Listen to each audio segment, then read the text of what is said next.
তাহলে বড়দেরকে দেখলে সম্মান করবেন, কৌশল বিনিময় করবেন, সালাম দিবেন, এরপরে মুসাফা করবেন। জিজ্ঞাসা করবেন আসসালামু আলাইকুম ওয়া রাহমাতুল্লাহ, ইয়াগফিরুল্লাহু লানা ওয়া লাকুম। দাদা জান কেমন আছেন? জেঠা কেমন আছেন? ঠিক না? ভাইয়া কেমন আছেন? আপনার শরীর স্বাস্থ্য ভালো আছে? এভাবে জিজ্ঞেস করবা, ঠিক আছে?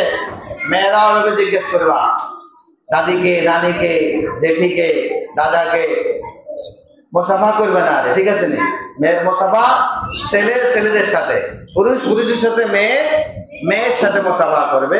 বাকি কৌশল বিনিময় ভালো মন্দ সবাই জিজ্ঞেস করতে পারবে, ঠিক আছে?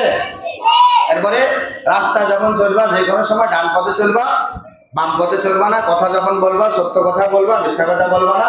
আজান যখন দিবে, নামাজ পড়ার সময় হয়ে যাবা, ভাইয়াদের তোমাদের স্থান তোমাদের পড়ে সেখানে তোমরা পড়ার জন্য যাবা, ঠিক আছে? এরপরে সময় হলে সকাল বিকেল একটু লেখাপড়া করো, খেলার সময় মানুষের সাথে একটু মিশবা, একটু মিশবা। আল্লাহ পাক আমাদেরকে আমল করার তৌফিক দান করুন, আমিন।